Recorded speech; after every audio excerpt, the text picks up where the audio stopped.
Praise the Lord. லூக்கா 18ஆம் அதிகாரம் 9வது வசனத்திலிருந்து, அன்றியும் தங்களை நீதிமான் என்று நம்பி மற்றவர்களை அற்பமாய் எண்ணி சிலரை குறித்து அவர் ஒரு ஊமையை சொல்கிறார்.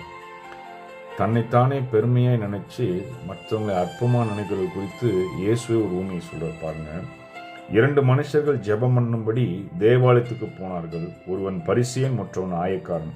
பரிசேயன் என்று, தேவனே, நான் பரிகிற ஆயக்காரரும் விபச்சாரக்காரரும் ஆகிய மற்ற மனுஷர் போல இல்லாமல் இந்த ஆயக்கார போலும் இராதால் உம்மை ஸ்தோத்தரிக்கிறேன். வாரத்தில் 2 தினம் நான் உபவாசிக்கிறேன். என் சம்பாத்தியத்தை எல்லாம் உமக்கு தசமமாக நான் செலுத்துகிறேன் என்று தனக்குள்ளே ஜெபம் பண்ணினான்.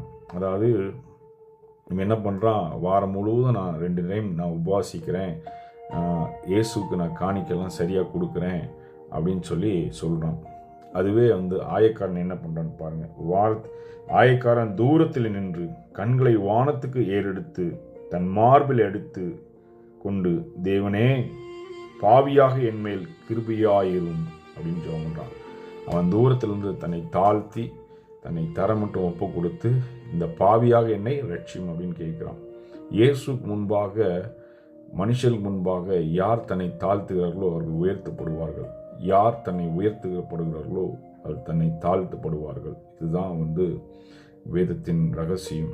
அதனால் எந்த மனுஷனையும் அற்பமாய் நம்ம எண்ணக்கூடாது. ஏன்னால் தேவன் பைத்தியங்களை கொண்டு ஞானிகளை வெட்கப்படுத்துகிற நம்முடைய தேவன்.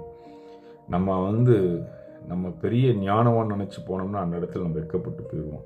ஆண்டவருக்கு முன்பாக உங்களை கிருபியாய் தாழ்த்தி உங்களை தரைமட்டம் உங்களை ஒப்பு கொடுக்கும்போது தேவன் உங்களை கொண்டு அநேகவரை வெட்கப்படுத்த வல்லவராக இருக்கிறார். அதனால் இயேசுக்கு கீழ்ப்படிந்து தேவனுக்கு முன்பாக உங்களை தாழ்த்தி உங்கள் வாழ்க்கையை எல்லா காரியங்களையும் நின்னீங்கன்னா தேவன் உங்கள் காரியங்களையும் எல்லாவற்றையும் உங்களை ஆசீர்வதித்து உங்களை வழி நடத்துவார்.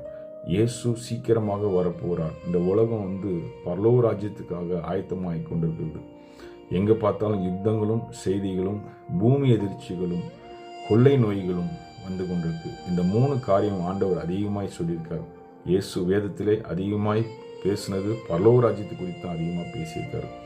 ஒரு மனுஷன் பரலோக ராஜ்யத்துக்குள்ளே போகணும்னா தன்னை தாழ்த்த வேண்டும். தாழ்த்தினால் மட்டும்தான் பரலோக ராஜ்யத்துக்குள்ளே பிரவேசிக்க முடியும். நான் பெருமை கொண்டு நான் தான் எல்லாம் நினச்சோம்னா எல்லாம் போயிடும். இயேசு தான் நம்ம பாவத்தை மன்னிக்க முடியும். பாவத்தை மன்னித்தது மாற்றமல்ல, நம்மளை ரட்சித்து பரலோக ராஜ்யத்துக்குள்ளே கூட்டு போகிறார். இயேசு சீக்கிரம் வரப்போகிறார். பரலோக ராஜ்யம் சமீபமாக இருக்குது. எந்தெந்த காரியத்திலே மனம் திரும்புங்க. கர்த்தர் உங்களை ஆசீர்வதிப்பார்.